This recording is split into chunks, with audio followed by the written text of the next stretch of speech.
안녕하세요. 안녕하세요. 오토교육 김정균입니다. 네, 김창현입니다. 투싼 하이브리드 가지고 왔습니다. 네. 엔진룸부터 보겠습니다. 1.6 스마트 스트림 네. 터보 감마 2 엔진입니다. 네. 180마력이라 해서 혹시 CVVD 없는 예전 엔진인가 그러니까요. 싶었어요. 네. 예전에도 177, 180에서 네, 네. 요게 CVVD에 들어갔나. 소렌토도 우리가 사실 봤었어야 되는데 네, 안 봤죠. 네, 감마 터보니까 그러겠거니 하고 넘어갔단 말이에요. 현대가 요즘은 이런 부분에 신경을 쓰고 있다라는 거를 아반떼를 통해서 보고 이거 봐야 되겠구나. 그래서 여기 열어봤습니다. 그래서 CVVD가 있는지 흡기를 바꿨는지 또 배기도 네. 터보 위로 올린 거의 일체형 타입의 네. 매니폴드가 들어가 있는 형태인지 봤더니 맞습니다. 그래서 아반떼 터보 거기에 들어가는 엔진에 하이브리드 모터를 붙여서 네. 구성을 했습니다. 그러니까 아반떼 CN7 N9에서는 204마력, 네. 코나 N9에서는 198마력. 198마력. 네. 얘는 180마력. 네. 근데 180마력을 낮춘 이유가 얘가 있으니까. 그렇죠. 모터가 있으니까 얘는 저회전에서 좀 더 효율적으로 구동을 시키고 모터로 힘을 내면 되니까. 연비. 연비로 이것저것 다 잡겠다라는 게 이제 조합인 거죠. 얘가 속하는 하이브리드 배기량군이 네. 리터당 15.8km 이상 나와야 돼요. 네. 그 밑으로 내려가면 세제 혜택을 못 받습니다. 네.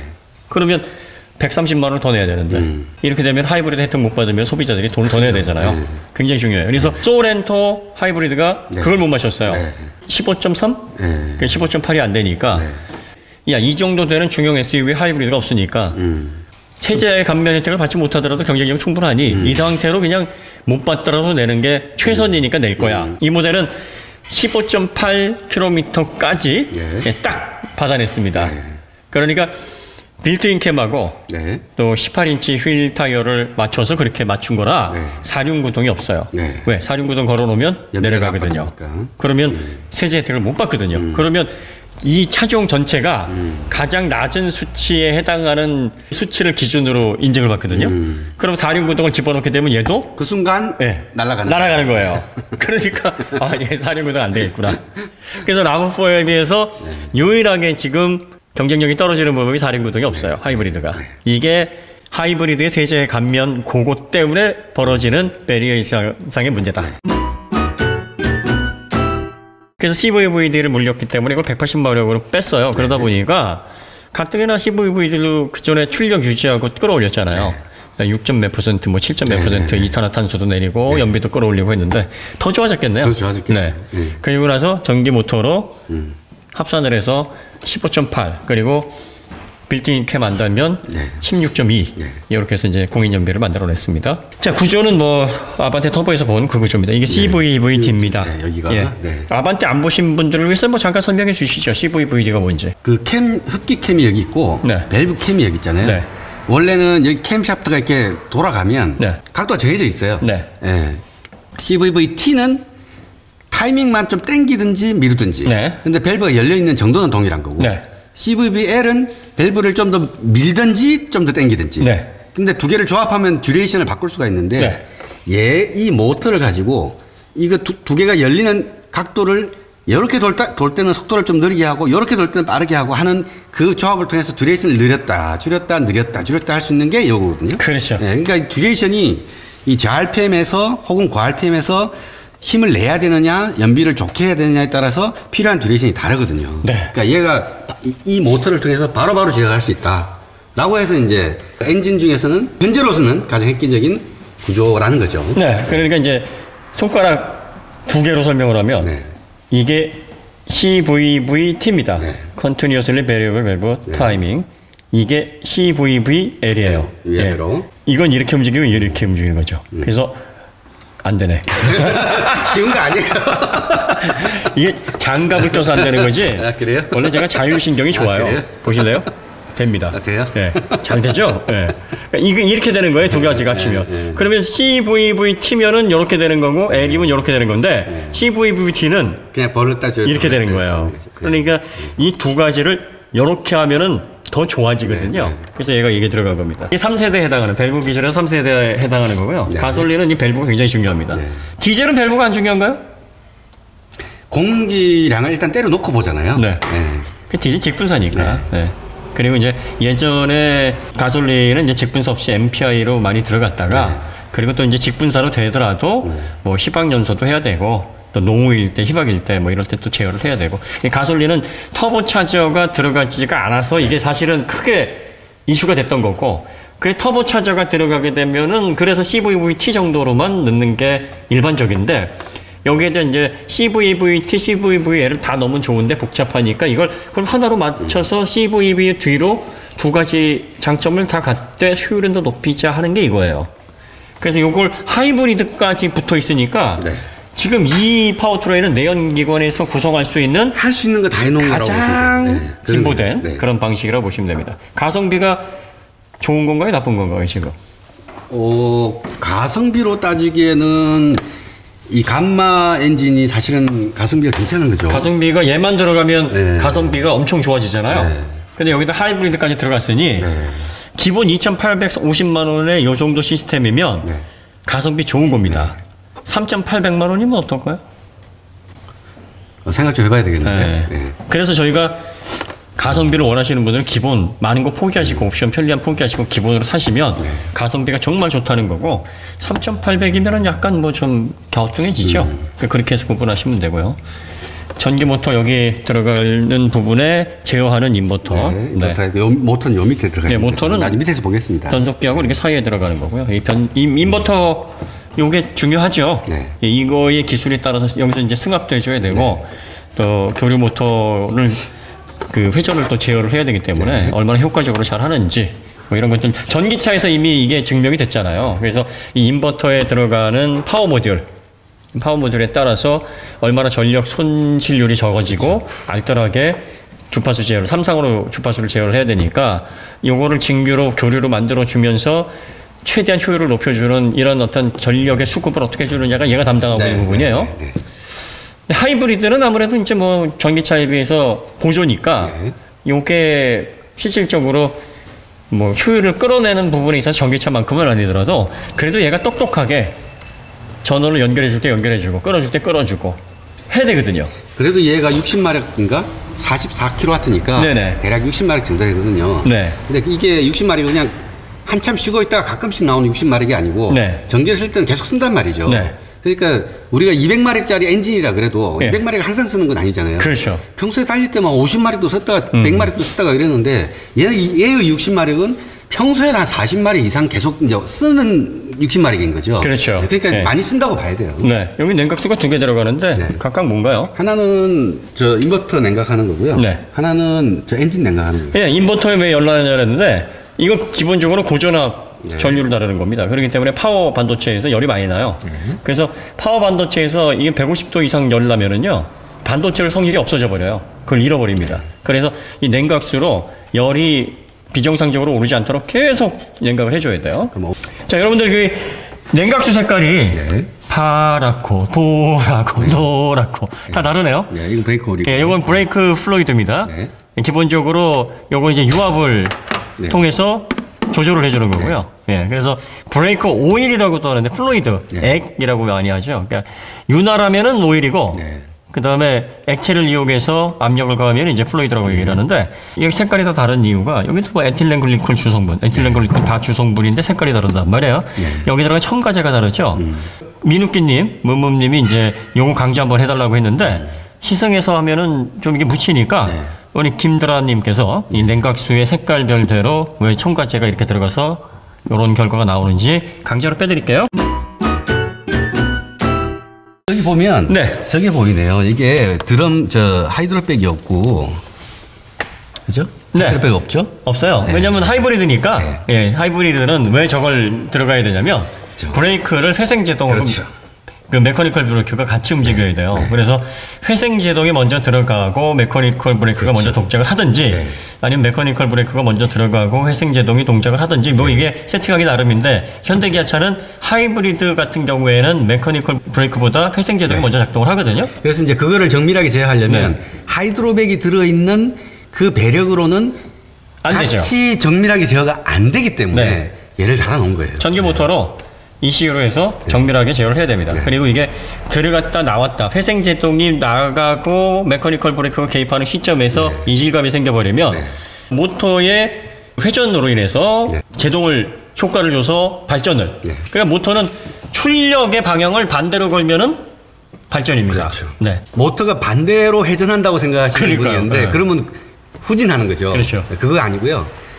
회전하는 방향은 똑같은데 네. 힘을 반대로 주면 부하가 걸리잖아요. 그 부하로 인해서 발전을 하는 겁니다. 뭐든지 반대로 하면 이렇게 생각하나 봐. 윙 돌다 갑자기 윙. 네. 관성 때문에 그렇게 하면 안 돼요. 네, 네. 그러니까 엔진 브레이크도 그런 원리로 걸리는 거거든요. 네, 예, 그래서 힘의 관성을 저항하는 힘이 들어가게 되면 그냥 역방향으로 힘이 걸렸다 이렇게 얘기를 하는 거죠. 네. 그래서 그런 방식으로 해서 제어가 되는데 이 메커니컬 브레이크 같은 경우에는 이제 물리적으로 디스크 패드를 물면서 네. 세우는 건데 요거는 모터의 회전 방향에 출력을 어디에 가하느냐, 부하를 어디에 주느냐에 따라서 속도가 감소되는 그런 브레이크이기 때문에 발전기로 쓰면서 이제 브레이크 힘을 발생시키는 거죠. 그렇죠. 네. 그러니까 보통 메커니컬 브레이크는 이제 브레이크로 열로 해서 에너지가 날아가는 건데 네. 그걸 에너지로 다시 회수를 하는 시스템입니다. 열로 날아가는 네. 에너지를 적게 쓰기 때문에 그렇죠.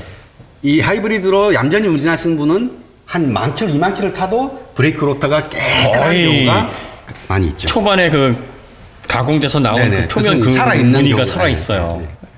그리고 브레이크 패드의 교체가 거의 1.5배, 2배. 네. 예, 기간이 그렇게 늘어나는 이유가 바로 저거 있습니다. 그래서 요게 하이브리드에서 요게 채용되기 시작을 한 건데 네. 앞으로 내연 자동차에도 저게 채용이 돼야 됩니다. 나겠죠. 네. 네. 시동이 만약에 이런저런 방법으로 있어요. 꺼지게 되더라도 저게 있으면은 전원이 살아있는 한 계속 브레이크 배합이 살아있습니다. 그러니까요.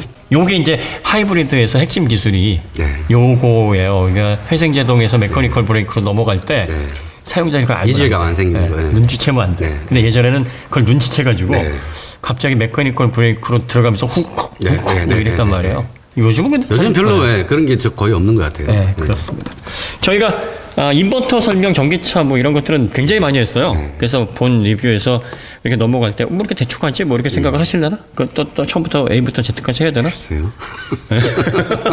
이렇게 돼서 이게 말이 많아지는 건데 어쨌든 저희가 하이브리드는 많이 했으니까 요거로 해서 넘어가도록 하겠습니다. 이렇게 구성이 되어 있어서 저희가 엔진룸을 보니까 기본적으로 이 하이브리드 현재까지 나온 하이브리드 중에서는 우리나라 모델을 비롯해서 해외에 출시된 모델 2천만 원대에서 3천만 원대 사이 하이브리드로서는 공학적으로는 가장 우수한 구조예요.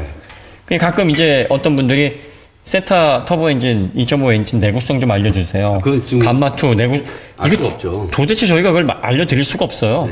내구성 알려드리려면은 이걸 다 뜯어가지고 분해를 해서 물성 같은 거 조사해보고 그리고 또 일정 기간 실험을 통해서 부하를 주고 대조군이 있어야 되거든요. 실험을 하려면. 그러면 각 사에 이런 동일한 어떤 형태의 하이브리드를 해서 대조군을 만들어 놓고 각각의 실험 설정을 해서 부하를 주면서 나중에 그걸 유의미하게 데이터로 만들어 놔야 되는데 이거 알아내려면은 요것만 한 최소 6개월에서 1년은 해야 될 거예요.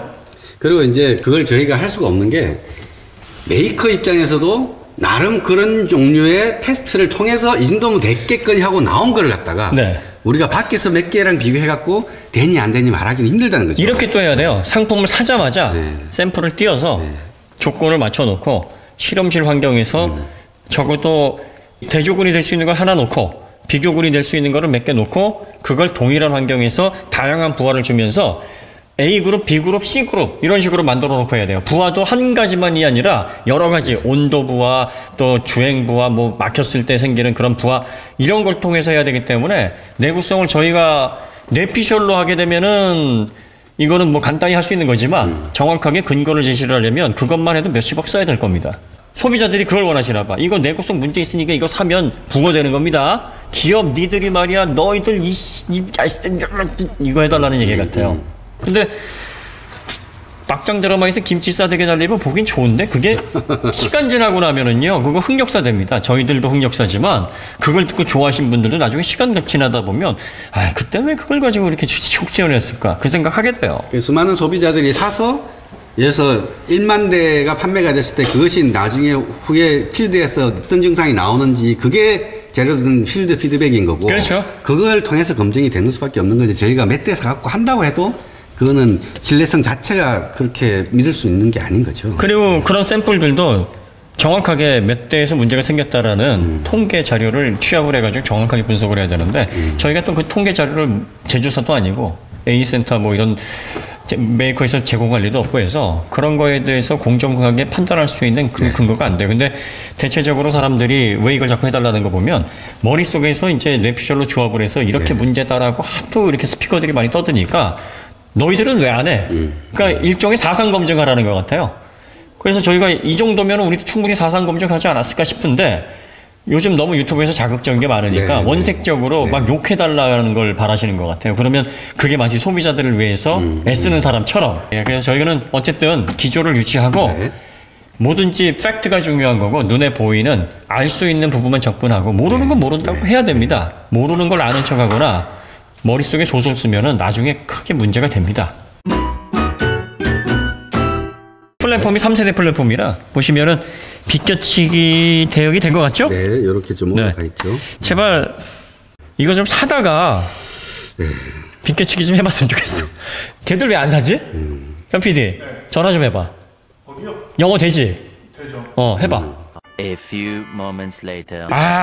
지금 시간이 안 맞는구나. 업무 시간 아니지 거기. 거기 자고 있을 거예요. 자고 있어. 이따 시간 되면 한번 해봐. 왜 안 하는지? 좀 갔다가 좀 하지. 궁금해 죽겠네. 구조는 만들어 놓은 것 같은데. 3세대 플랫폼이 BM8 소나타 플랫폼입니다. 자, 그래서 보니까 요거는 또 요거 싼 차 티나네. 소급 서버 방식으로 이렇게 해서 안 돼 있네요. 하이브리드 중에서는 기본 2,850만 원이라고 잡았을 땐 이 메카니컬 완성도는 가장 높습니다. 네온 자동차 중에서는 가장 지불할 만하고요. 내구성 관련해 가지고는 저희가 뭐 말씀을 드릴 수가 없으니까 그 부분에 있어서는 모르겠습니다. 그래서 저희는 어차피 물성 보여지는 대로 이제 말씀을 드리는 건데 엔진 구성 면에 있어서는 뭐 나무랄 데는 없습니다. 그러니까 여러분들이 내구성이 걱정되시는 분들 사지 마세요. 그리고 내구성이 괜찮다라고 그냥 생각을 하시는 분은 가성비 괜찮고 하이브리드 뭐 이 정도 공간 나오는 SUV다라고 해서 사실 분들은 한번 관심을 가져보시고 요거는 각자 인터넷도 검색해보시고 뭐 주변도 물어보시고 정보를 최대 취합하셔서 신중하게 결정하시기 바랍니다. 네, 그럼 엔진룸 여기서 마치고요. 합으로 넘어가겠습니다. 여기 보시면은 네모난 게 하나 보이네. 네모난 거. 요거 말씀하시는 거죠? 네, 저 네모난 게 뭔가요, 저게? 저게 연결되는 관로를 보시면 여기가 이제 촉매 장치잖아요. 촉매 장치 밑에서 이렇게 연결을 뽑아가지고 큼직한 뭔가 있고 그다음에 제어하는 게 있잖아요. 그렇죠. 그러니까 배기가스를 뽑아서 어디로 다시 보낸다. 이거는 이그조스트 가스를 다시 보내는 리서큘레이션 하는 거다. 한마디로 줄이면 EGR인 거죠. 그렇죠. 가솔린에 EGR이 왜 들어가요? 그러니까. 차 모델이냐? 당신 저 후배님은 다 오버스테어지? 가끔 이렇게 질문하시는 분 계세요. 아니 무슨 EGR은요 가솔린에도 들어갑니다. 그래서 여기 위에 보시면은요 그 CHRA 여기서 보이나? 저게 CHRA의 오일 라인이 보이잖아요. 여기가 불을 비춰도요. 그 오일이 고어셈블리를 시켜주는 오일 라인이에요. 근데 그 오일 라인이 어디로 연결이 되어 있냐면 내려와서 다시 이 관로로 해서 여기로 연결이 되죠. 그러니까 EGR도 고압 배기가스를 잡아다가 다시 돌려줘야 되니까 이거 시켜서 다시 집어넣어줘야 되거든요. 왜냐하면 여기에서 다시 식혀서 집어넣어줘야 실린더의 온도를 낮춰가지고 녹수 발생률을 줄이는 거거든요. 위쪽 라인에서도 오일을 뽑아가지고 내려오면서 여기서 뽑아가지고 열로 다시 이제 회수를 시켜주는 거죠. 그래서 현대가 지금 스마트 스트림 엔진 장착을 라인업을 바꾸면서 EGR, 대용량 EGR을 집어넣었다 하는 게 저 부분입니다. 위치상으로는 저게 그 GPF하고도 좀 헷갈리겠어요. GPF도 저런 식으로 해서 딱 저 형태로 잡히는데 GPF는 아마 좀 더 윗단에 붙어 있겠죠. 여기 어디 라인에 만약에 단다면 어디 달려 있겠죠. 그러니까 이제 뭐 EGR 달아야지 GPF 달아야지. 가솔린도 복잡해지는 GPF는 아직 안 달려 있는데 이건 국내 모델이니까. 너무 힘들어요. 내연기관이 점점 어려워지고 있습니다. 그 다음에 여기 배기에 보시면은 요 중통 바로 앞에 여기까지 배기가 좀 뜨겁잖아요. 요게 이제 라인이 빠집니다. 그리고 이제 여기 밸브 들어가 있어요. 그러니까 배압 차서 온도 올라가면 열고 닫고 하는 게 있는데 요게 우리가 아까 인버터 보면서 밑으로 빠지는 냉각수 라인이 있었어요. 그래서 이건 뭐지? 하고서 따라가 봤더니 펌프가 하나 있었고요. 그 펌프 밑으로도 라인이 있는 것 같은데 바로 이 라인이네요. 여기다 왜 이렇게 연결해서 볼까요? 열을 주진 않을 거고 배기가 처음에 배기가 뜨거우니까 배기열을 회수를 해서 어떻게든 빨리 정상 온도에 올리려고 노력을 하는 거죠. 그래서 이렇게 해가지고 돼 있습니다. 기본적으로 뭐 생각은 많이 했네요. 네. 네. 열이 참 재밌는 게 뭐냐면 네. 내연기관에서는 열이 어느 정도 올라야 효율이 나는데 그렇죠. 또 많이 오르면 효율을 또 깎아먹으니까 에너지로 정상 온도라는 게 딱 의미가 네. 있는 거죠. 열로 인해서 날아가 버리니까 그 범위 안에서 가용 범위 안에서 제어하는 그 열을 제어하는 게 핵심 기술이기는 하죠. 네. 네. 자, 그다음에 이 스티어링 기어는 예, CMDPS네요. 컬럼 방식으로 해서 이게 렉 타입이 아니죠.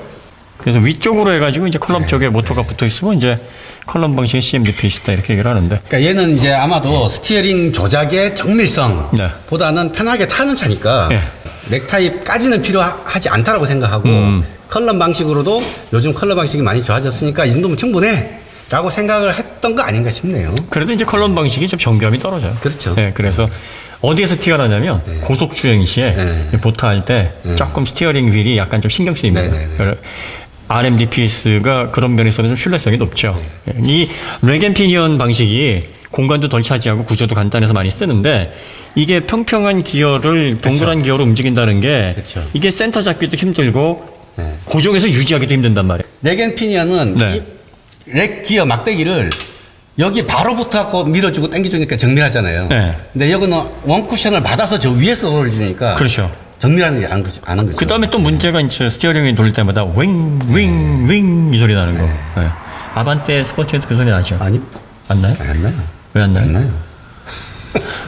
이게 그 뭐라 그러지 이거를? 이런 현상을? 야.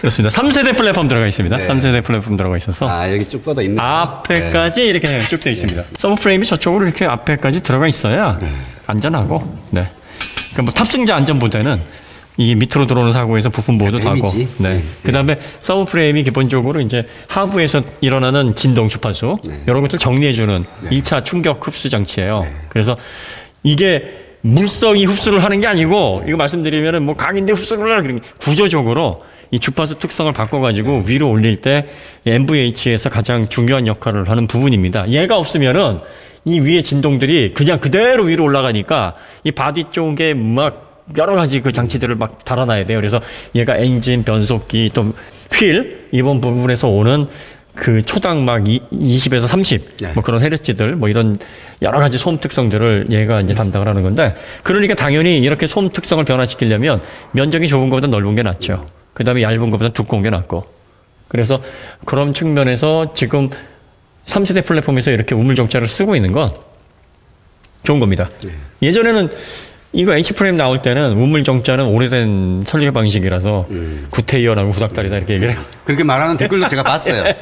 그분들이 이걸 보시면 옛날 거를 왜 좋아하라고 쓰실라나? 그러니까요. 아니, 가솔린도 130년 전에 개발된 건데 사고라냐? 예. 그러니까 이게 변하지 않는 것들도 있어요. 이게 한번 효율적인 구조들은 구조역학적으로 이렇게 만들어야지 하면 거기에서 이제 구조적인 어떤 개선을 가는 게 아니라 물성, 재질 이런 데 소재공학에서 이제 전반적인 만족도를 끌어올리는 거죠. 맥퍼슨 스트럭 방식입니다. 그 다음에 너클은 알루미늄 합금이고요. 브레이크는 원 피스톤 방식인데 이제 대용량 피스톤으로 해서 들어가고 있습니다. 양쪽으로 이중 전판판이 아니네요. 원 절고판이네요. 이런 데서 가격대가 이제 드러나는 거죠. 기본 2,400부터 스타트니까 비싼 재료는 많이 쓰이진 않았습니다. 기본적으로 얘가 그렇게 무거운 차는 아니다라는 걸 또 보여주는. 그렇죠. 이게 1,500kg대니까 기존 모델에 비해서 많이 경량을 이루었어요. 3세대 플랫폼 자체가 가벼우니까. 그래서 이게 중형 세단에 해당하는 무게라. 그렇죠. 크게 뭐 무게 부담이 없으니까 이렇게 놔도 되지 않느냐. 그러면 알루미늄 써도 되잖아. 알루미늄 갖고 가격이 비싸지니까. 하이브리드는 알루미늄 많이 써주던데 뭐 이렇게 생각하시는 분들 계시죠. 근데 그 알루미늄만큼 쓰려면 또 두꺼워지고 해야 되고 비싸지고 하니까 이렇게 해서 한 거죠. 써주면야 좋죠. 고압 케이블 이렇게 해서 이제 갑니다. 플런트는 없는데 여기까지 딱 커버 직전까지만 해놨는데 저기도 어떻게 이렇게 딱 거기까지만 해놨네. 근데 그 안에도 뭐 이렇게 프라이머 같은 거 뭐 이렇게 뿌려넣긴 놨어요. 그 다음에 이런 실리콘 작업들 요즘은 차들 다 잘 되네요. 깔끔하게 잘 되어 있습니다. 자, 요게 좀 특이한 부품이죠. 네. 네, 이게 뭐 디젤 같으면 뭐 히터인가? 그러면 히터라고 너무 크고, 네, 필터는 좀 앞쪽에 붙어 있을 테고. 네. 그러면 이제 우리가 예상 가능한 거는 연료에서 전기 빼주는 캐니스터. 그러니까 그 정도. 지금... 가운데 이 센터 터널, 네, 여기 보시면은 네, 사륜 빠지는 네, 터널이죠. 네. 아까도 말씀드렸습니다만 하이브리드는 연비 맞추려고 이게 15.8을 겨우 맞췄단 말이에요. 네. 그런데 여기 사륜 달아놓으면은 이게 14.8, 15 뭐 이런 식으로 낮아지니까 이렇게 되면 하이브리드 세제감 면에서 못 받죠. 그래서 여기 사륜이 없어요. 공간 있고 다 뺄 수 있는데 사륜 넣을 옵션 자체가 없다. 네, 아예 사륜 옵션을 팔질 않습니다.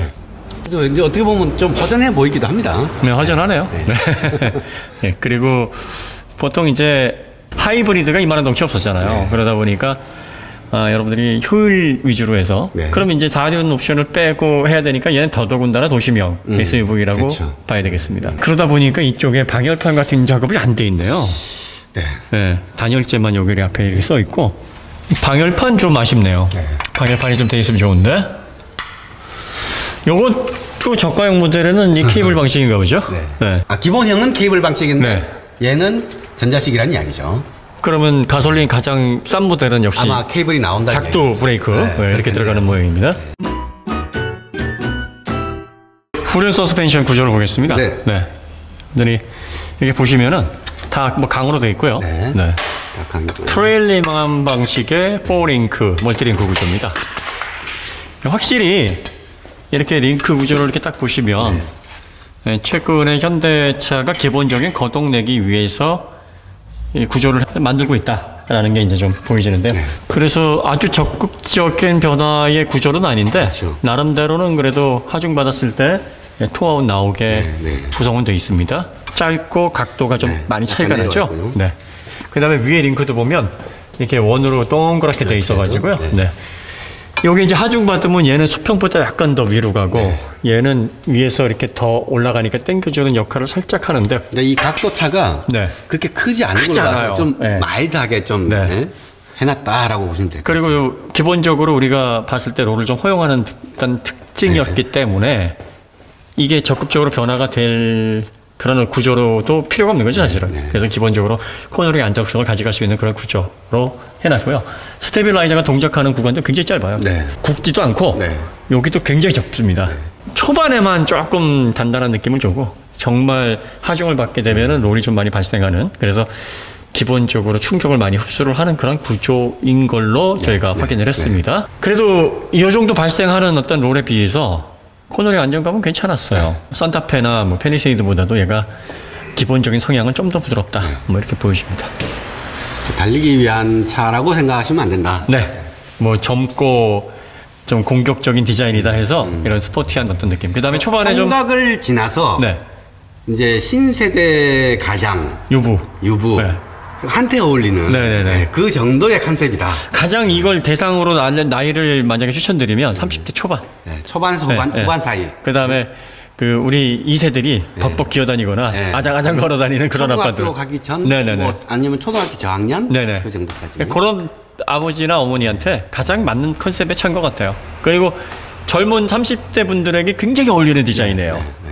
너무 이렇게 노티나지 않고 SUV는 사실 좀 노티나는 디자인이 많잖아요. 근데 아재 소리 안 들을 것 같고 괜찮습니다. 그래서 그런 대상자들을 위해서 세심하게 기획된 모델 같다라는 느낌이 듭니다. 그리고 물성은요, 뭐 이 크로스 멤버라든지 이런 거 보면 다 저렴합니다. 2,400만 원 기본에서 시작되는 모델이고 그걸 베이스로 하이브리드를 얹었기 때문에 2,800이 된 거니까 얘도 기본적으로 2,400에 맞춰져 있는 거예요, 물성이.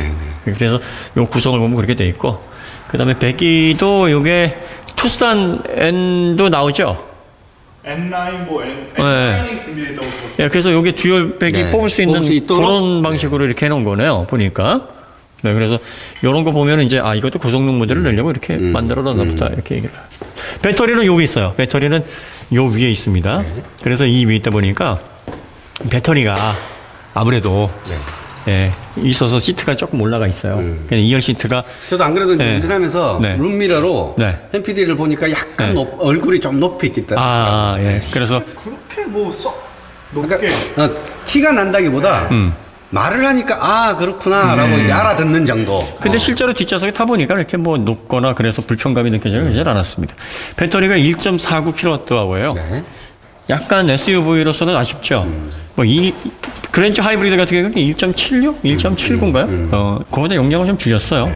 아무래도 배터리가 이제 원가 부담이 크다 보니까 이걸 회생 제동을 좀 적극적으로 하고 계획을 좀 스마트하게 하면서 배터리 용량은 최대한 좀 덜 싫자 뭐 이런 분위기인 것 같아요. 네, 네. 예전에는 하이브리드 기술이 조금 완숙이 안 돼서 회생 제동률이라든지 그 다음에 모터 개입에 대한 정교함이 떨어지니까 용량으로 그냥 올려놓고 이걸로 커버해 했는데 선수들도 왜 기량이 높아지면 체력 소모가 좀 덜 하잖아요.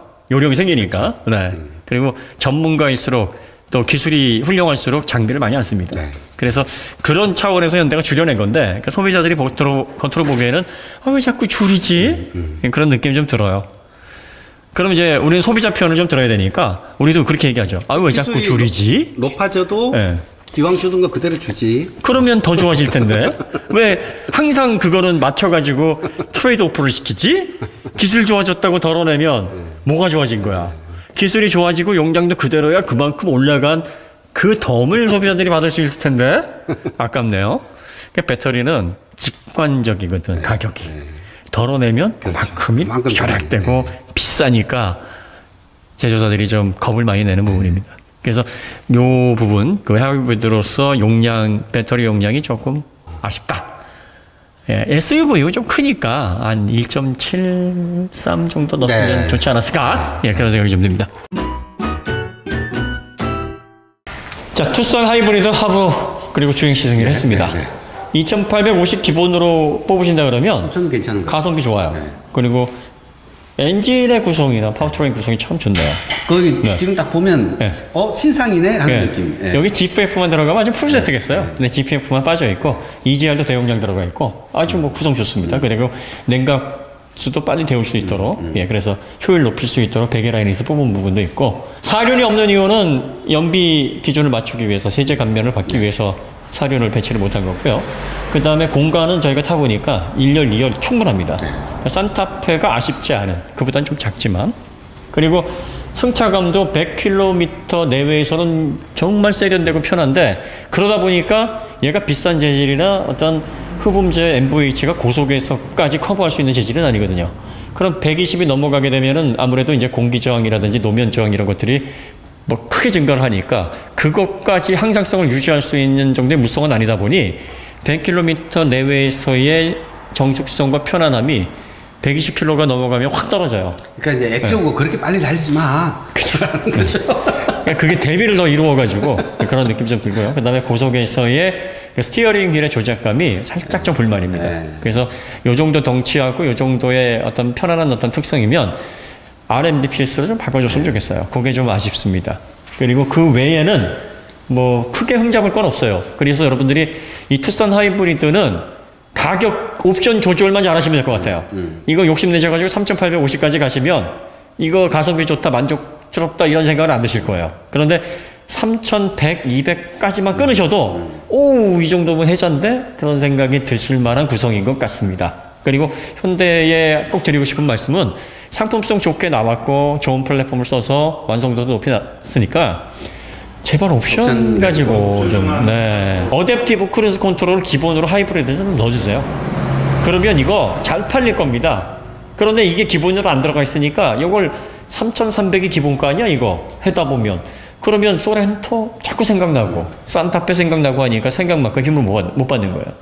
저희는 이왕 잘 낸 거 힘을 좀 실어서 판매량을 늘리려면 좀 포기를 하란 말이야. 그거를 계속 포기할 수 없어. 예, 뭐 치토스인가? 왜 포기를 못해? 뭐 디스플레이 가지고. 그래서 그렇게 좀 하셨으면 좋겠습니다. 기본적으로 셋 다 기본형은 정말 좋구나. 네. 본질도 괜찮구나. 그 다음에 어차피 달리려고 만드는 차 아니고 스포츠 맛은 있으니까 뭐 이 정도면 됐다. 뭐 이 정도 분위기입니다. 뭐 그냥 맛만 보는 정도. 맛만 보는 정도. 요건 시식 코너에서 그냥 시식하는 정도. 예, 그 정도면 됐죠. 태우고선 빨리 달리시면 안 되죠. 네. 저희가 투싼 하이브리드 해보니까 예, 투싼 역시 현대는 작은 차에 대한 상품 구성이나 타겟 분석을 잘하는 것 같아요. 그래서 30대 초반에서 중반 요 어린 자녀를 둔 아버지들 어머니들에게는 현재까지 나온 국산 SUV 중에서는 가장 적합한 특성을 가지고 있어요. 예, 대상군이 잘 맞춰져 있다. 그 다음에 하이브리드의 정숙성. 단점 하나 얘기해 볼까요? 단점. 운전자로서의 단점은 운전 재미로서의 단점은 변속이 마음대로 안 돼. 산타페보다 편한 게 단점 같아요. 그게 단점이에요? 타면서 투싼인데 이러면서 인지 부조화가 일어나서 투싼이 이러면 돼? 뭐 이런 느낌? 투싼인데 왜 편하지? 이런 좀 의심하게 되는. 그러니까 더 이상 이 차 이름, 착급으로 뭔가를 평가하기 힘들어지는. 그렇구나. 내가 친절하게 얘기해주고 잘해주면 놀라는 이유가 바로 그거였구나. 세 교수가 왜 저러지?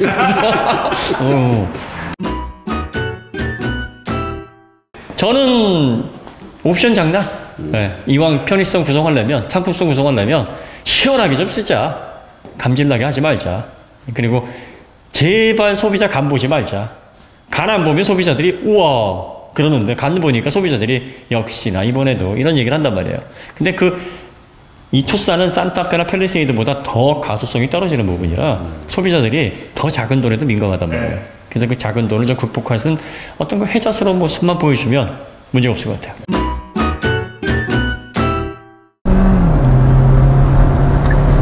지금 처음에 느낌은 좀 단단한 맛이었는데 언제부터 부들부들해졌네. 네, 코너로 돌아가니까 이거 보세요. 부들부들해지네. 네. 아죠? 밸런스는 나쁘진 않네. 밸런스는 나쁘진 않은데 생각보다 단단한 느낌보다 롤은 좀 커요. 그러니까 이게 단단한 맛을 처음에 보여주고 부드러움을 숨기고 있는 거지. 그래서 처음 이 차를 딱 접하면 단단하네. 이 정도면은 잘 스포츠 주행도 할 수 있고 잘 달리겠네. 뭐 이런 느낌을 줘요. 근데 실질적으로 롤은 크게 발생을 합니다. 그래서 스포츠 운전에 적합한 세팅은 아니에요. 그래서 과속방지 스틱을 쏙 지나가다 보면 스프링이 통 튀니까 단단하네? 이런 느낌이 딱 받았거든요. 그렇죠. 조그마한 과속방지 스틱을. 근데 힘을 딱 실어 보니까 이렇게 롤이 좀 생기네요. 근데 지금 방금 제가 연상이 된 게 그 고기를 구우면 겉을 좀 바삭하게 굽고 속은 약간 레어한 정도로 겉바속촉? 좀 그런 느낌이 드네요. 그런 게 사실은 보기에도 좋고 먹기에도 그렇게 나쁘진 않거든요. 그러니까 이게 뭐냐면 처음 느낌의 스포츠성이 있으면 신뢰감이 있잖아요. 그런데 이제 스포츠성은 단단한 느낌이 계속 유지가 돼야 되기 때문에 이게 실제적으로는 이제 승차감 면에서는 불리하게 작용을 한단 말이에요. 그러면 SUV나 패밀리카에서는 마이너스로 작용하는 요소의 소비자군이 더 많을 거란 말이지. 그러니까 실제적으로는 부드러운 특성을 가지고 있대. 요즘 소비자들도 서스펜션이 물러가면 불안하니까 그런 느낌 별로 안 좋아하시는 소비자들이 많아요. 그래서 단단한 느낌을 처음에 주고 본질은 부드럽지만 그 부드러움을 살짝 바삭한 느낌으로 튀김옷으로 덮어놓은 거죠. 그런 느낌이라고 보시면 될 것 같아요. 그래서 아마 이렇게 와인딩을 실제로 돌려보거나 하중 이동을 실어보지 않는 평가자들은 투싼이 단단해졌어요 이렇게 얘기하실 것 같아요. 그러나 실제적으로 기존의 투싼의 느낌에서는 크게 변화가 없는데 여기에 겉바 그것이 바삭한 맛이 좀 많이 들어갔어요. 소비자들에게 그게 맞죠. 이거 부드럽게 편안하게 타는 차니까. 지금도 요 코너가 좀 깊은 편인데 들어가자마자 이렇게 쭉 롤이 생기면서 꽤 많이 발생하죠. 이 상태에서 또 밀어붙이면 차가 밀려요. 이렇게 옆으로 밀립니다. 그리고 확실히 이 모델은 4륜 구동이 없기 때문에 빠른 속도에서 들어가면 진입 언더가 확실히 있어요. 그런데 그 이전의 투싼에 비해서는 많이 언더를 또 빼긴 했어요. 이 현대가 이 3세대 플랫폼, 이게 DM8 소나타 플랫폼이거든요. 그래서 그 소나타 플랫폼 특징 자체가 이렇게 유어 레이트를 제어하는 면에 있어서 상당히 좀 주요하게 밸런스 면에서 완성도가 좀 높아졌다. 서스펜션 좀 부드럽게 하더라도 횡재를 버티는, 그래서 코너링 포스가 확보되는 면에 있어서 유리합니다. 롤에 비해서는 잘 버텨요. 처음에 이태원을 타셨을 때 이 정도 롤이 없을 것 같았는데 실제로 얹어보니까 있죠. 잘 버틸 것 같았어요. 그러니까 이것도 이제 차량에 맞게, 대상 소비자에 맞게 만진 거죠. 코너를 잘 돌게 강하게 만들어 놓으면 거칠잖아요. 거칠죠. 힘들어지고. 그러니까 그거를 이거를 좋아하는 사람들이 뭘 좋아하느냐.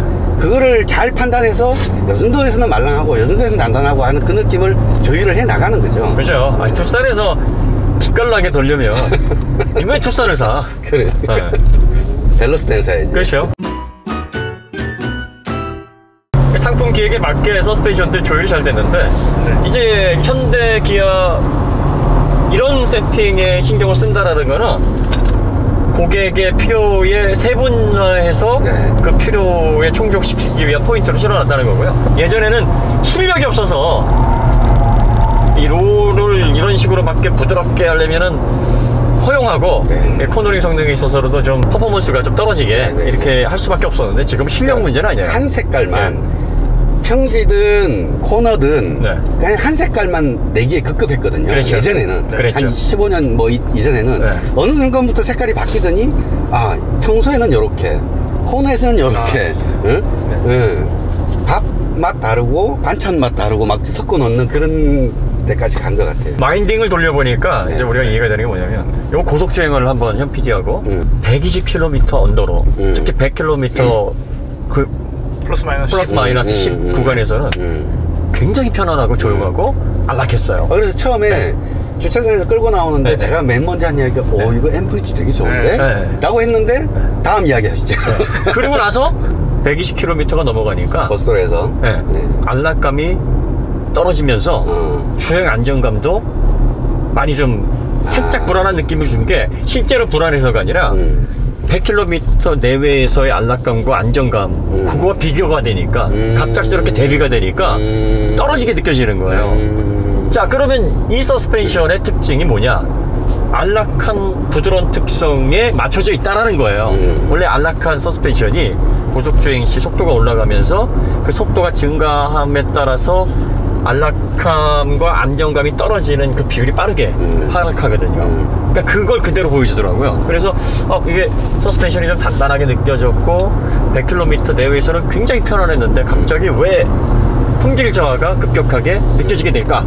네, 투싼이 바로 도심에서 그리고 또 규정 속도 내에서 최대한 안락하게 편안하게 이용할 수 있는 패밀리카의 성격을 입히다 보니 그 이상의 스포츠 영역 또 고속 영역에서는 그만큼 상대적으로 떨어진다라는 게 대비가 되는 거예요. 그러니까 독일형 SUV라기보다는 네. 그 언더 내에서 최대한 뽑을 만큼 뽑아낸 차다 그런 이야기네요. 그렇죠. 그리고 맛은 독일형에 가깝게 세팅을 했는데 실제적인 거동은 일본형 SUV랑 비슷해요. 느낌이 네.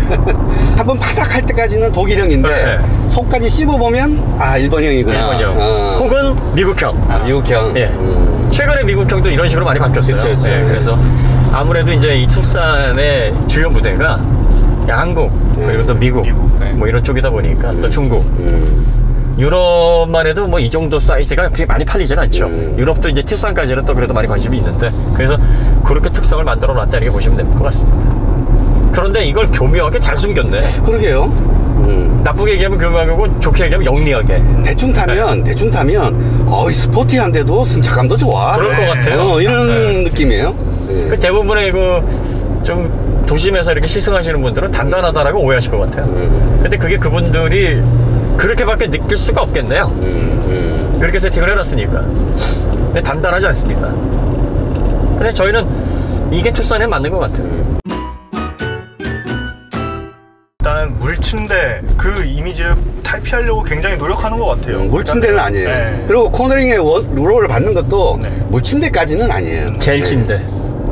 좀 부드럽게.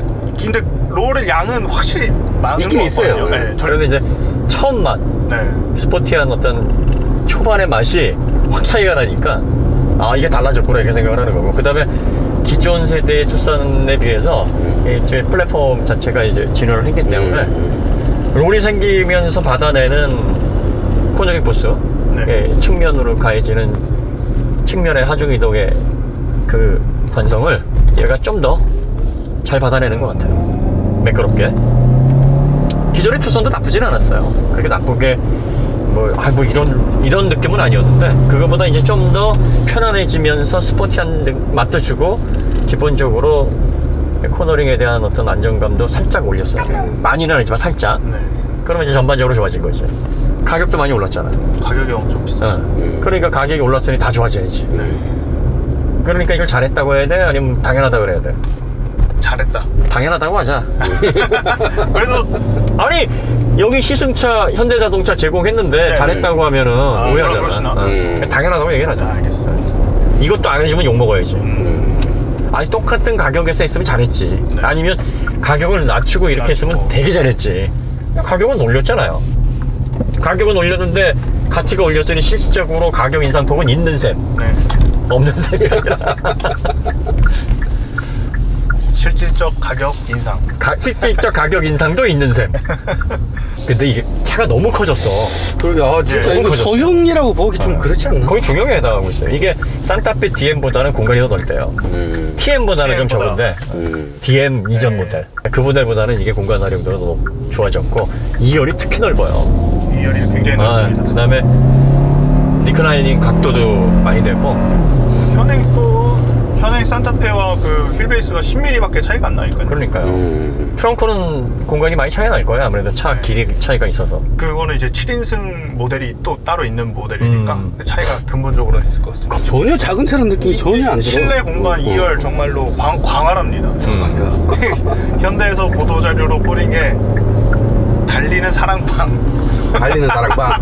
요새 광고를 계속 여기서 뭐 음악 편집하고 뭐 다 하더라고. 영화 보고 막 다 하더라고요. 잠도 자고. 공간에 대한 그 강조를 할 만큼 정말로. 근데 난 차박이 좀 웃긴 게 뭐냐면 한두 번은 하지만 매일은 좀 그렇죠. 매번 하면은 허리 아파. 매주 가시는 분들도 계시더라고요. 차박으로?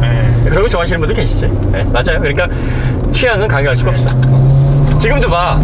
코너 들어갈 때 한번 딱 잡잖아, 자세를. 그러니까 매끈하게 들어가면은 그냥 부드럽게 쑥 들어가는데 지금 얘 같은 경우에는 한 번씩 신경 쓰이게 한다는 거지. 스포티한 차는 아니에요. 그 스포티함하고는 약간 거리가 있는데 딱 타면 진짜 스포티한 것 같아, 느낌에. 그러니까 이제 초반에 그 스프링이 충격을 먹을 때는 약간 단단하게 먹게 하고 결과적으로 하중이 강하게 이루어질 때는 충분히 머금게 하는 그런 세팅이 적용돼서 그래요. 지금도 진입하자마자 진입 언더 생기면서 옆으로 이렇게 쭉 쏠리면서 조금 더 밀어붙이면 옆으로 이렇게 쭉 밀리겠는데 나가겠는데 그런 느낌을 주죠. 이게 투싼 이 모델을 가지고서 이제 스포츠로 잡았습니다. 요거는 아니에요. 요건 아닙니다. 만약에 이렇게 평가하시는 분이라면 와인딩 안 얹어 보시고 본질에 접근을 못 해보셔서 그래요. 그러니까 투싼은 스포티한 차가 아닙니다. 하지만 스포티한 맛이 살아있고 스포티하진 않지만 롤에 발생하는 거에 비해서는 잘 돌아가요. 네, 잘 돌아가요. 그러니까 안정감이 있어요. 그 정도 선에서 만족하시면 될 것 같아요. 이제 못 도는 차는 거의 없네요. 롤은 발생하지만 이거랑 같아. 스마트폰 중에서 못 쓸만한 스마트폰이 있어요. 버벅거려서 못 쓰는 핸드폰은 없죠. 요즘. 아주 저렴한 싸구려 아닌 이상은 없잖아. 그러니까 자동차도 이제는 지금도 여기 쇼코너 돌아갈 때 보면 알아요. 흔들흔들 하잖아, 좌우로. 이게 이렇게 몸이 많이 움직이잖아요. 이렇게 되면 이제 차가 롤이 많다는 거. 그리고 지금 코너링 할 때의 속도도 높지 않아요. 우리 김드라는 본능적으로 안전한 드라이버이기 때문에 이 차를 딱 잡았을 때 얘를 밀어붙여야 될지 말아야 될지 한 2-3분이면 감을 잡는데 투싼은 지금 밀어붙이다간 X 되겠다 이렇게 이제 감을 딱 받고 그 선에서만 이제 움직이니까 한계 속도가 많이 340 할 때랑 완벽하게 다르잖아 지금. 340은 그냥 옆에서 들었다 놨다 뭐야 왜 저렇게 신났어 저거 그러는데 지금 이거 같은 경우에는 얘가 이렇단 말이지. 말씀이 급격히 줄으시고 말씀이 없다는 건 뭐야? 신경이 더 쓰인다는 거지. 이거 신경 쓰이는데 그것도 있고 와인딩 끝나고 뭐 먹지 지금 이 생각을. 자, 이 코너 돌아갈 때도 보면 얘가 롤이 마치 경사 있는 도로를 타는 것처럼 돌잖아. 이것도 약간 바운스가 있으니까 울렁하면서 머금잖아요. 그런데 나름 또 밸런스가 있어서 살짝 악셀 오프 할 때 차가 이렇게 살짝 파는 요즘 현대차들의 밸런스가 그래서 좋아요. 그러니까 예전에 현대차 같으면 찌진도 소리 나는 데서 옆으로 살짝 벌어져야 되거든요, 라인이. 근데 그 정도까지는 아닌 거예요. 언더스티어 편안하게 만들기 위해서 언더스티어를 실어놨는데 요즘 이제 우리가 뉴트럴에 가까이 갔다 뭐 거의 뉴트럴이다 이런 레벨까지는 아닌 거죠. 약 언더라고 봐요. 약한 언더스티어. 그러니까 이게 현대에서 봐봐. 네. 이 투싼은 가정용 차인데 네. 누가 타는지를 봐봐야 돼. 펠리세이드라든지 그 이상 차들은 적어도 애들이 중학생, 고등학생을 테스트는 그런 가정들이 많단 말이야. 듬직한 사람들. 투싼은 신생아, 또 유치원생 이런 부부들이 선택을 하는데 왜 30대에서 많이 사니까 30대의 가정의 자녀들은 어리단 말이지. 어린 자녀들을 데리고 그리고 또 어린 자녀들 짐도 많고 차 타면서 이렇게 많이 매겨야 돼. 그런데 차가 딱딱하고 불편하고 스포츠용 살린다고 막 튀고 그래 봐. 그리고 고동이 예민하다고 막 이렇게 해봐. 그럼 힘든 거지. 그러니까 30대 아빠들이 단단하고 이렇게 좀 물렁한 서스펜션 지금 싫어한다는 건 알아. 현대에서.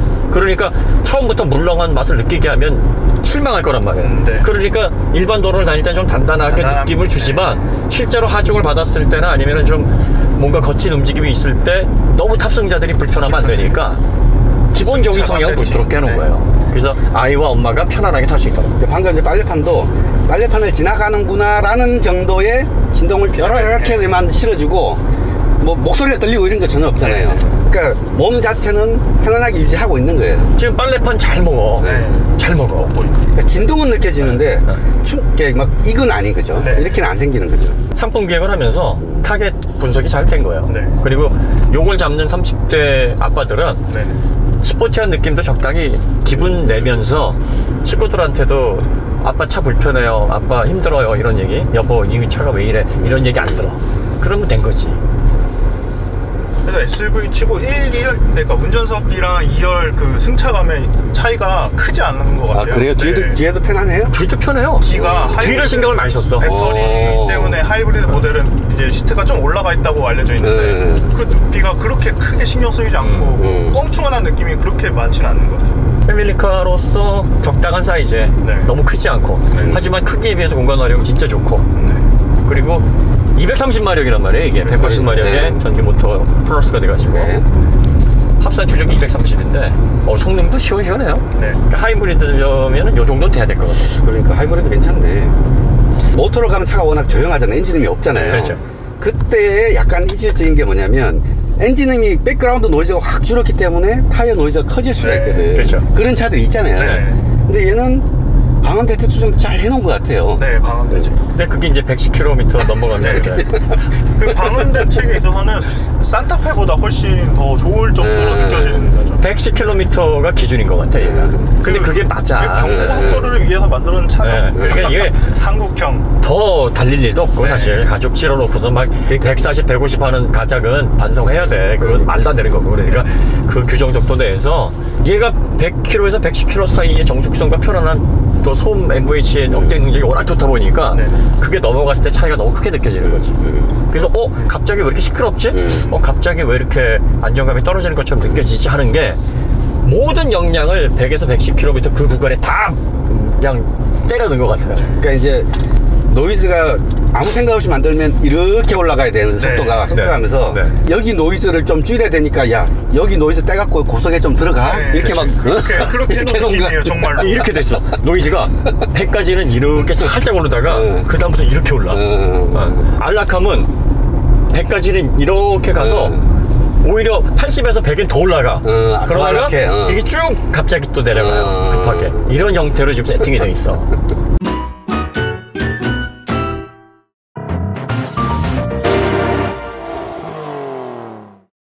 그러니까 패밀리카로는 산타페보다 더 좋은 것 같아. 더 좋은 것 같아. 산타페나 펠리세이드가 더 낫겠다. 혼자서 즐기기엔. 왜냐면 더 달리기에는. 네네네. 이게 반대로 돼야 되잖아. 그쵸. 더 큰 차가 더 승차감이 좋게 그렇게. 그러니까 요거를 좀 특이하게 세팅을 한 거야. 그러니까 현대에서 어린 자녀들과 가족들과 타는 차는 투싼이야. 그러니까 요거는 좀 역으로 역발상으로 이렇게 세팅을 하는 게 맞아. 이렇게 해놓은 것 같아. 현대가 SUV 라인업을 완전히 뭐 세분화 시켜가지고 뭐 입맛대로 세팅해놓은데? 가격도 서로 뭐 트림별로 이제 막 간섭도 생기고 그러잖아요. 근데 이게 단순히 뭐 차가 몇 미터네 뭐 가격이 얼마네 이게 더 이상 뭐 승차감까지 이어지지는 않는 것 같아요. 차량별 그리고 파워트레인별 승차감이 다 다르니까 그 자기 취향대로 이제 골라 탈 수 있는 그 좋은 시장이 열린 것 같아요. 이렇게 되면 이제 난 작은 차가 좋은데 옵션 그득 들어있는 거 좋고 네. 고급스러운 느낌이 좋다 그러면 투싼 풀옵션으로 가면 되고 난 또 큰 게 좋아 그러면은 뭐 산타페나 팰리세이드 좀 옵션 낮아서 팰리세이드 기본가가 3,500이니까 가솔린 같은 경우에 이렇게 되면은 얘 조금 옵션 얹으면은 이제 3,500 되잖아요. 풀하면 3,800까지 간단 말이에요. 크고 좀 그래도 재밌는 차 타려면은 팰리세이드로 가시고 가족들 누군가 식구들을 주로 많이 태우고 다닌다 그러면 여기로 오는 게 맞겠네요. 굉장히 역설적인 거. 예전에는 큰 차를 투스턴이 더 재밌어야 되는데 이상하게 팰리세이드가 더 재미는 나. 또 이게 하이브리드 모델 한정해서 이야기 드려야 될 것 같습니다. 저희가 가솔린 안 그렇죠. 그렇죠. 승차감 특성이 있어서는 그렇죠. 하이브리드 모델은 이제 그 상위 라인업보다 훨씬 좋다는 걸 말씀드리겠습니다. 이제 진짜 세운 모델별로 막 색깔이 달라지니까. 네. 그러니까 산타페는 공간이 커서 그렇지. 그 산타페가 얘보다 약간 좀 더 거칠어요. 조금 더 차이가 크지 않은데. 하여튼 느낌이 잔 진동을 약간 느껴지게 해주는 그거 외에는 부들부들해요. 그래요. 타겟 마케팅을 한 것 같아. 이거는 철저하게 분석해서 상품 기획팀에서 대상자가 누구고 주요 고객이 누구고 이 사람들의 라이프 스타일을 분석을 해서 맛은 느끼게 하되 본질적으로 부드럽게 가자 라고 해서 기획이 된 것 같아요. 팰리세이드는 얘보다는 좀 덜 기획이 됐던 것 같아요. 야, 그때는 거동이 막 바뀌는 시기였잖아요. 야, 우리 SUV에도 이런 거동 한번 실어봐 이래갖고 제대로 거동을 한번 실어서 한번 나와본 것 같아요. 그래서 크기나 공간, 뭐 사이즈에 비해서 의외로 너무 괜찮아요. 잘 의외로 괜찮아요. 그래서 약간 가볍다고 얘기를 하는 게 나쁜 의미가 아니라 가뿐가뿐해요. 근데 얘는 가뿐가뿐하지가 않아. 출력이 좋은데 얘는 받는 대로 나가기는 하는데 코너를 돌아 나갈 때 가뿐가뿐하게 헛움직임 없이 깔끔하게 돌지는 않아. 그러니까 이거 진동을 넘을 때도 우아하게 넘잖아. 진동이 없는 게 아니라 생기는데 분명히.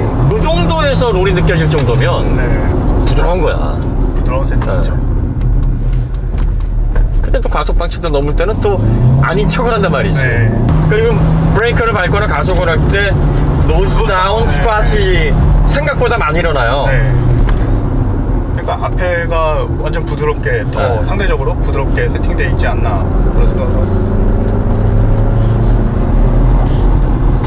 뭐 한 대여섯 살 아이들하고 같이 가족끼리 타기에는 딱이네.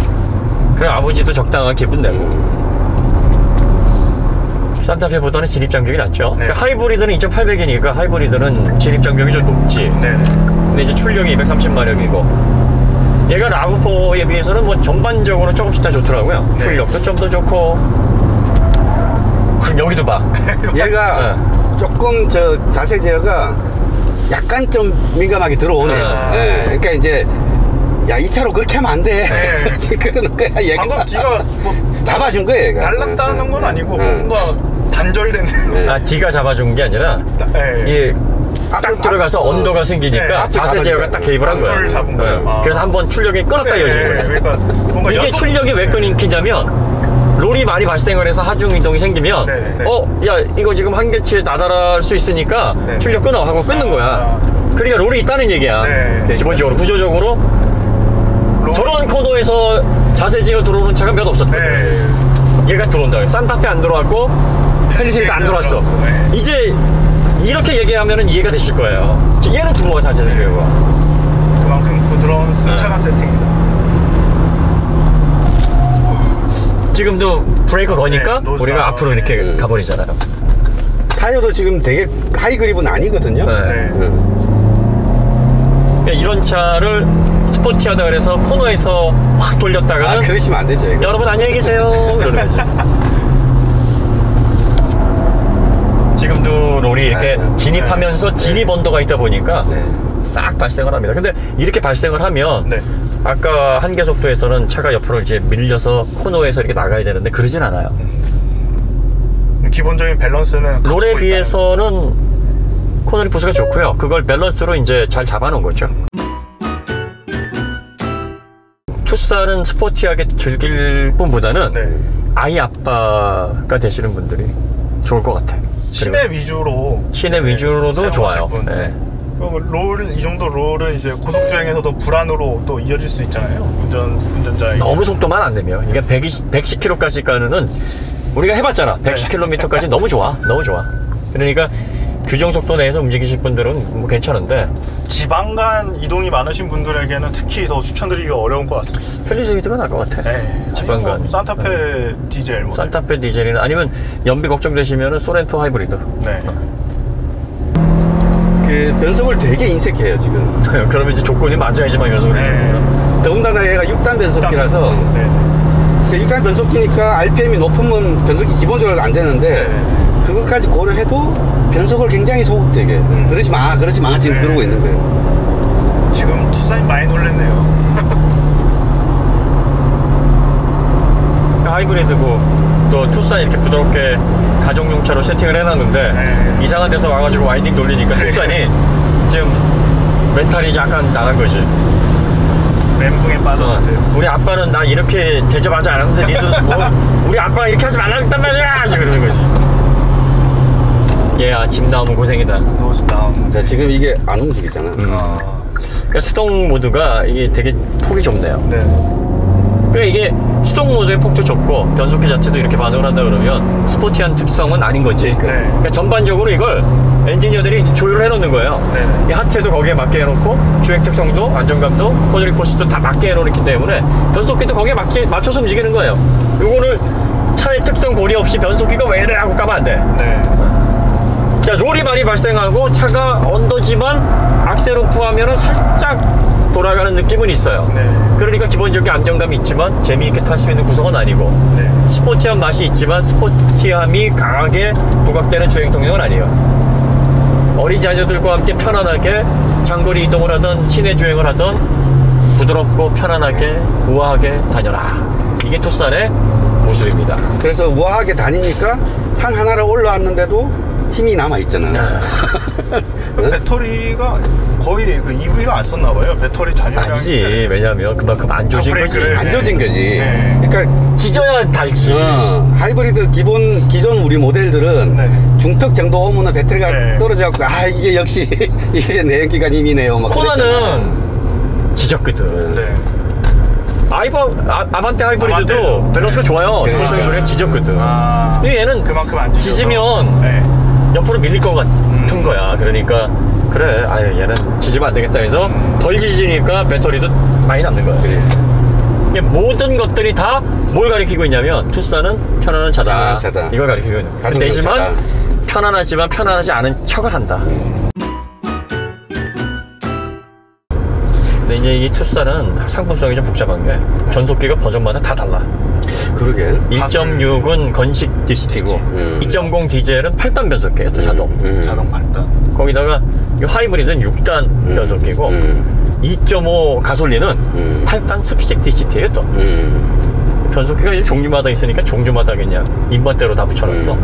그러니까 이제 그거네요. 디젤은 토크 밴드가 좁으니까 단수 많이 해서 그 자동으로 그냥 제대로 다 활용하겠다는 거고, 가솔린은 토크가 좀 수준이 낮으니까 DCT로 그냥 쓰는 거고, 얘는 하이브리드니까 간격이 서로 이제 모터가 메꿔주니까 6단 써도 충분해. 그러고 이제 7단 8단 필요 없다. 매끄럽게 이제 가게 해주는 거고.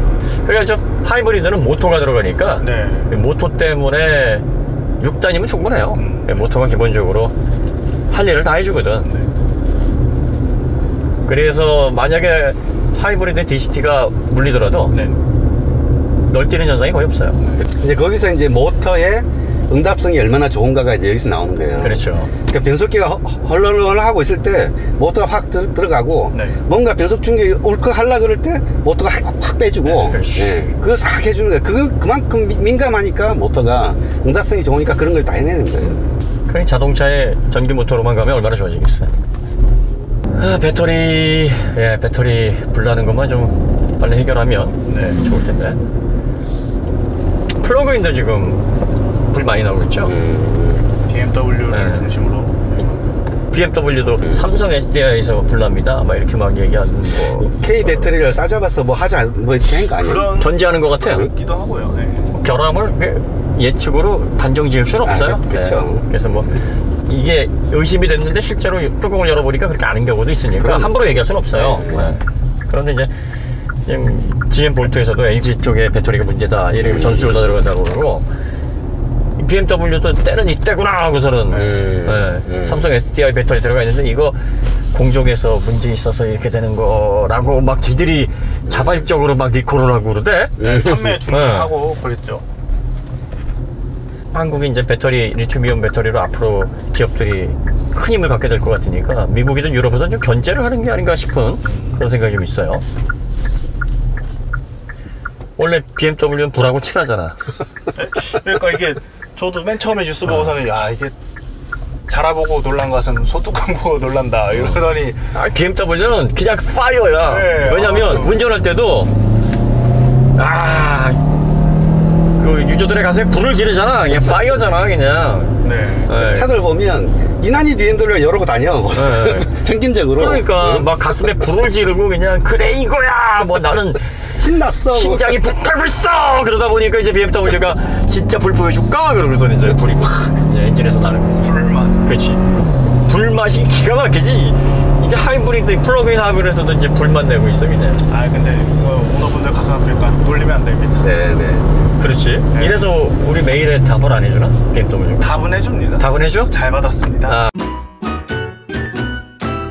지금 투싼 저희가 타보고 마인딩을 해보니까 겉바속촉. 네.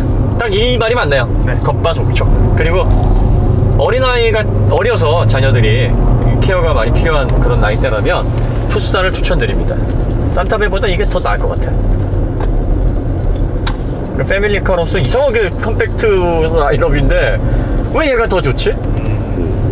그리고 하이브리드는 정숙성이 110km 이하에서 정말 기가 막힙니다. 이게 국산차 가운데서는 100km 항속했을 때 정숙성, 편안한 안락감이 이 고급차들 빼고 대중차로서는 탑이야. 네, 저도. 탑이에요. 저도 지금 되게 조용하다. 그러다 보니까 그 이상 넘어가면 갑자기 시끄러워. 네, 갑자기 좀 불안한 느낌이 드는 게 명확하게 대비가 돼요. 어우야, 이게 놀래서 어우 하는 거 아니에요? 롤에 놀랬어. 네. 방금 들어가기 전까지만 해도 롤이 발생하지 않을 것처럼 하다가 옆으로 이렇게 훅 하니까 마치 경사로인 듯. 이 롤이 발생하는 거에 비해서는 차가 밸런스가 좋네. 네, 롤 발생하는 거에 비하면 잘 들어가요. 네. 저 롤에 잘 잡았네. 편하고 기름값 별로 안 들 SUV를 찾는다 하면은 뭐 가격이 많이 오르긴 했는데 투싼. 오른 만큼 뭐 그래도 얹으려고 많이 애를 썼네요. 공간 많이 넓혔고 옵션도 HUD가 안 들어가. HUD는 왜 뺀 거지? 이거 계기판을 이런 식으로 이제 오픈으로 해놓으니까 이렇게 되면 이제 푸조, 뭐 시트로엥, 칵투스 같은 데 보면 이런 식으로 해놓거든. 이런 것들은 계기판 시한성이 좋으니까, 시인성이 좋으니까 HUD가 뭐가 필요하느냐. 그런데 사실 HUD를 많이 보고 운전하시는 분들은 HUD에 의존하시는 경우가 많다고. 그렇죠. HUD가 적응되면은 또 치아를 많이 밑으로 내리질 않으니까 이걸 선택할 수 있게 이렇게 좀 넣어주면 좋은데 그게 좀 아쉽고, 투싼이 막 옵션이 뒤죽박죽이라며 너무 옵션 장난질을 많이 해놓고 패키지로 많이 묶어놓고 이것저것 많이 빼놓고 해서 이거 기본적으로 구성하려면 3,300까지 가야 돼요. 아무리 아끼려고 해도 신차 기분 내면서 신차에 들어가는 첨단 기능을 좀 어느 정도 쓰려고 그러면 3,300은 하이브리드 기준으로. 깡통이 2,800인가 그러지 않아요? 깡통이 2,850인데 정말 깡통을 만들어 놔가지고요. 그게 정말 깡통이야. 보통 이제 가솔린 기본 모델 말고 하이브리드 모델이면 기본 모델도 기본 이상으로 만들어 줬었거든요. 근데 투싼 하이브리드는 그렇게 많이 안 남는 상품인가 봐요. 완전 박하게 상품 구성을 해놔서. 적어도 10.25인치 요거 하나는 넣어줬어야지 기본으로. 8인치가 기본이라고. 그 요즘 누가 8인치면은 요만큼 되겠네요. 그렇죠. 없어 보이잖아. 현대 스마트 센스 그거 빼놓은 것도 좀 이상해. 그 어제도 크루즈 컨트롤을 왜 빼놓고서 그것도 88만 원을 받고 후측방 방지 보조 뭐 이런 것들은 왜 빼놓냐고. 그냥 다 넣고 그냥 2,950을 받지. 기본가는 싼 것 같은데 이것저것 붙여놓고 모니터 붙여놓으면 3,300대 되니까. 그리고 자꾸 막 오토 윈도우 같은 거 빼놓고 그 다음에 에어컨 이 시동 끄게 되면 이제 좀 송풍 돌아가지고 말려주는 게 있잖아.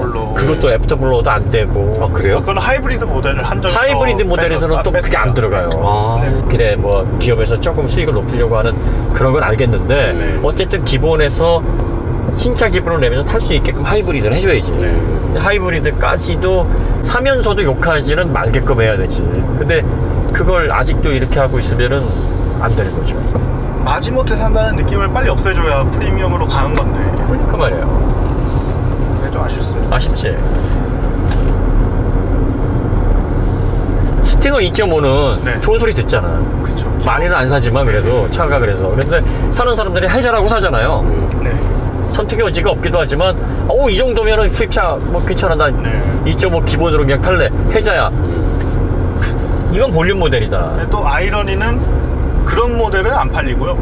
이런 모델은 또 엄청 팔립니다. 왜냐하면 그러니까 그렇게 해놓을 수 있는 거야. 네. 왜? 어차피 수익을 극대화시켜 놔도 많이 안 팔리니까 네. 괜히 욕만 듣지. 네. 티도 안 나는. 근데 이런 거는 많이 팔리는데 수익을 극대화 안 해놓으면은 나중에 더 팔면 팔수록 아쉽거든. 네. 하이브리드 같은 경우에는 옵션 구성 기본적으로 네. 현대 스마트 센스하고 10.25인치 요 모니터만이라도 네. 배치를 해놨으면 요거 진짜 많이 팔렸을 거예요. 근데 이거 다 떼놓고서는 2,850 해놓으니까 소비자들도 저 사야 돼?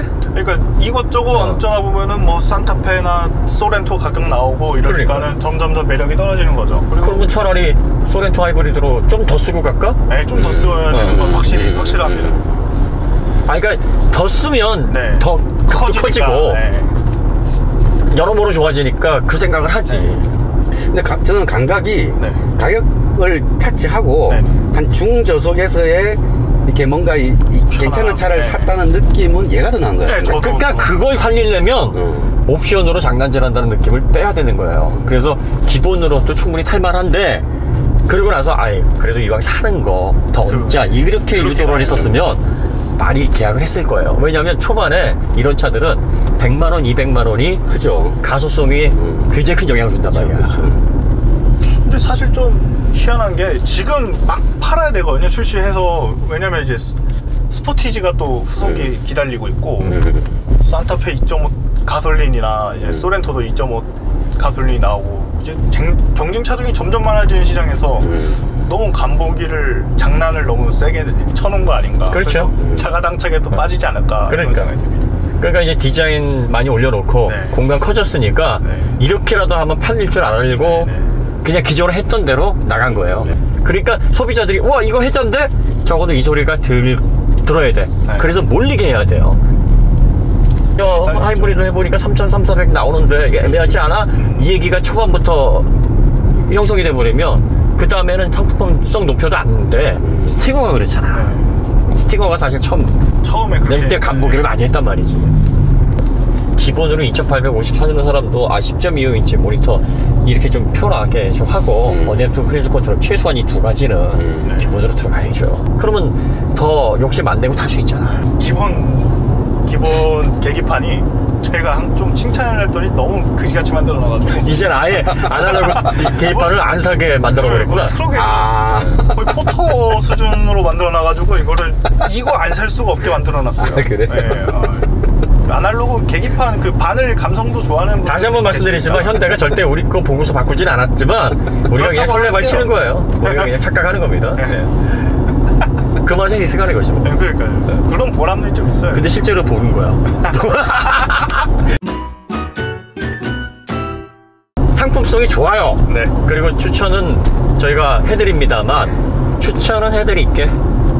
살려는 드리는데 가격 대비라고는 말씀을 못 드리는데 가성비 면에 있어서는 이게 머리 잘 쓰셔야 돼요. 그러니까 투싼에서 가성비로 사시려면 정말 욕심을 버리셔야 돼요. 특히 하이브리드는 좀 얹다 보면 이거 3,500 넘어갑니다. 그러니까 최대한 절제하시고 바늘을 꼭 하나 가져가서 무릎을 허벅지를 찌르면서 하세요. 네. 아니야 하면서. 아이가 태어나서 정말로 한 10년은 타야 되고 돈 들 때가 더 많아가지고 이제 돈 차에 더 이제 기변 없다. 그럼 사세요. 풀옵션 하이브리드 괜찮은데 이거 거쳐가는 차다 생각하시면 그 가솔린으로 싸게 3,000원 언더로 뽑으시는 걸 추천드리겠습니다. 하이브리드 타신다고 그러시면 그냥 모니터 포기하시고 아이패드 끼고 다니세요. 현대 스마트 센스 88만원 그거 있잖아. 그것만 해놓은 어차피 사야 되니까. 어차피 사야 되니까 88만원 그냥 받을래 하고 한 것 같아. 88만 원이 적냐? 아, 그냥 차가 좋으니까 네. 다 이런 것들을 할 수가 있는 거예요. 그러니까 본인들이 품질에 자신감이 있으니까. 그쵸. 그리고 또 자신감 가질만 해요. 네. 뭐 이 가격대 기본 가격으로 2,400, 네. 2,800 요걸 놓고 본질만 놓고 보면 이 가격대 해당해서 이 정도 품질 나오는 차는 없어. 그건 네. 확실해요. 네. 확실하고 편안한 어떤 특성과 공간적인 활용성, 디자인의 완성도, 그 다음에 맛이긴 하지만, 겉바긴 하지만 스포츠에 대한 맛, 요것도 살짝 느낄 수가 있으니까 이런 게 잘 어울려져서 30대 초반, 30대 후반까지의 가정을 가지고 있는 남성들이 패밀리카로 이용하기에는 정말 좋아요. 네. 근데 거기에다 이제 플러스가 되면 어렵다 이거죠. 그렇게 되면 가성비가 좀 흔들릴 수 있으니까 네. 여러분들이 그건 조금 판단을 잘 하시다. 그러니까 요거 차 사가실 때는 반드시 송곳이나 바늘을 가져가셔라. 억제기가 필요합니다. 그렇죠. 그러면 추천. 네. 뭐 여기서 정리하시면 될 것 같습니다. 네, 진짜. 자, 그러면 저희가 와인딩 시승 여기서 마치도록 하고요. 네. 하부 시승기로 다시 찾아뵙도록 하겠습니다. 네. 감사합니다.